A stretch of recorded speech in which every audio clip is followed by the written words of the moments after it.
He wants to understand the Man United project. It's also about the manager. And so, together with the club, they are waiting to see how to proceed. Hey guys, welcome back to the channel. Fabrizio Romano here as always to keep you posted on the transfer market. Busy day, busy hours. The Champions League final is coming. Let's jump into it together.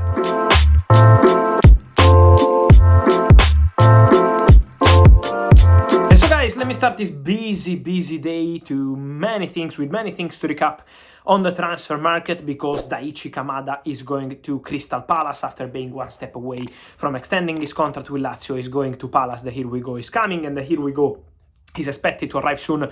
Also for one more Brazilian talent, in this case in England, West Ham are closing in on a deal for Luis Guilherme, winger born in 2006, coming from Palmeiras, the same club of William Estevao, who is going to Chelsea. The same club of Hendrik, who is going to Real Madrid. Luis Guilherme is close to West Ham, 30 million euros, 20% sell-on clause. Everything is ready, but on the documents for West Ham is important to arrive till the end and get the green light. Important days also for managers. Jose Mourinho is the new manager of Fenerbahce. The special one is back with a 2-year contract option for further season, and so welcome back to Jose Mourinho after Roma chapter. He's now the new manager of Fenerbahce. Antonio Conte is a Here We Go, waiting to sign the contract. He's the new manager of Napoli. The agreement is verbally done. All documents are in place. And so 3-year contract for Antonio Conte at Napoli, a massive one for the club. And so done deal for Conte as new Napoli manager. But let's enter into many of the topics we have to discuss today. And let me start with Manchester United. 2 topics I wanted to mention with you in this video. The first one is about the centre-backs, because we know that Manchester United are actually busy with centre-backs. They have several names in their short list. We know they appreciate Branthwaite, we know they appreciate Todibo, we know they appreciate Bremer, for example. So there are several candidates for new Manchester United centre-back, but according to my information, there is also the concrete possibility for Manchester United to sign 2 centre-backs, because what I'm hearing is that in the recent days, Manchester United also started inquiring for some left-footed centre-back. So not only right-footed, but could be also one more and could be left-footed. Based on the outgoings, based on what they will decide to do in terms of budget, but Man United in the recent days have asked for left-footed centre-backs too. So keep an eye on this possibility for Man United to go for 2 centre-backs in the summer transfer window. When it's about left-footed, we have to see who could be the candidates. For example, I remember here on the channel in October, I told you that Gonzalo Inacio from Sporting is a player they've been following for a long time. Man United, Liverpool. So let's see what's going to happen with the centre-backs, but Man United will be really busy on the market with that position. And in terms of Man United, I wanted to clarify something on Bruno Fernandes, guys. I can guarantee that the agent of Bruno Fernandes, Miguel Pino, this week and in the recent days has been around Europe to meet with really important clubs and discuss about the general situation of his clients, but also of Bruno Fernandes, obviously the most important one.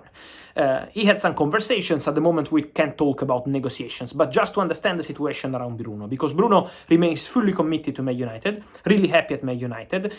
He wants to win, and his message to Man United was pretty clear. So Bruno's intention remains to win at Manchester United, but in order to make a final decision on his future, he wants to understand the Man United project. It's also about the manager, and so together with the club they are waiting to see how to proceed. It doesn't mean that Bruno is leaving Man United. There is also the possibility to continue together, but at the moment what we can say is the reality, facts, and the facts are that his agent was traveling around Europe to discuss also about Bruno with some important clubs. Now let's see what Man United will decide to do, what kind of project for the future they will present to Bruno, and we will understand more on his future really soon. Then guys, I wanted to mention something in terms of future also on Kylian Mbappe, because it's important to say that now we're entering into the Champions League final, and so for Real Madrid after the Champions League final is going to be time to announce Kylian Mbappe. This is not new, we say that many times. The idea of Real Madrid is to announce Kylian Mbappe next week. This is the plan of the club. It doesn't mean the presentation of the Bernabeu, it means the official announcement of Real Madrid. Is still a very important point, a crucial step, but this is the schedule. We wait for the final steps, and now we respect Real Madrid moment as they are fully focused on the Champions League final. But what's important to say is that Real Madrid are preparing everything. So next week will be Kylian Mbappe week. We wait for the formal steps. We respect Real Madrid moment, but then the Kylian Mbappe story is pretty clear, with Real Madrid already preparing for the big moment of the announcement. On Real Madrid, guys, let me mention once again the situation of Luka Modric, because for Luka Modric is going to be a special final at Wembley, but the intention of Luka Modric, with his contract still expiring at the end of June, is clear. I can confirm that. Luka Modric wants to stay at Real Madrid, Luka Modric wants to play at Real Madrid, and those close to the club and those close to the player are still convinced that they will continue together after the Wembley final. Still waiting for one final meeting to discuss the details of the contract. Details is about the salary, details is about what they want to do in terms of the new structure of the contract, but the intention of Luka Modric is to continue at Real Madrid. He already informed Real Madrid 2 weeks ago that he was going to reject important proposals to continue at Real Madrid, and so this remained the intention for Luka Modric, who is expected to meet with Real Madrid after the Champions League final to complete the agreement and continue together. Let me also clarify that Modric's future didn't impact in any case the future of Toni Kroos, and Toni Kroos' future didn't impact the future of Luka Modric. So it was not linked to each other. It was two completely different situations, and now Toni Kroos is retiring. Luka Modric remains on his position with the intention to continue at Real Madrid. And to finish for today, guys, let me touch also on Victor Osimhen, because we said Antonio Conte is going to be the new manager at Napoli, but it's really possible to see Victor Osimhen in the summer transfer window and Napoli going for a different striker. What about Osimhen?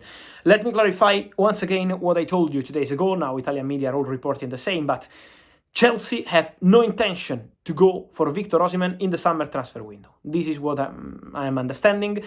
Chelsea are informed on the release clause of Victor Osimhen. Chelsea have been showing interest in Osimhen in November, in December, but never been a possibility for Chelsea or any other club to sign Osimhen in the January transfer window, also because he was in the AFCON and so fully focused on the national team. Napoli were never going to let him go in the January transfer window, but let me clarify once again that Victor Osimhen, according to my information as of today, then it might change during the summer, but is not the priority target for Chelsea as a striker, and is not even a negotiation at this point. Rumors of swap deal Osimhen, Lukaku were never something really considered by Chelsea. Chelsea want £38 million for Romelu Lukaku and have no intention to negotiate for Victor Osimhen at this point for different reasons, but the idea at Chelsea is pretty clear. The expectation for Victor Osimhen is still to leave the club, so keep an eye on potentially other clubs interested in Osimhen, but Chelsea ideas are different also in terms of age of the player, in terms of cost of the deal, so there are many things to discuss to understand why Chelsea will not go for Osimhen, but priorities are different. Let me say also, guys, on Osimhen, I'm receiving many questions on Arsenal. Guys, on Arsenal, every day we have a different rumor. One day is Sesko done, one day is Osimhen coming, one day is Gyökeres, one day is this, one day is that.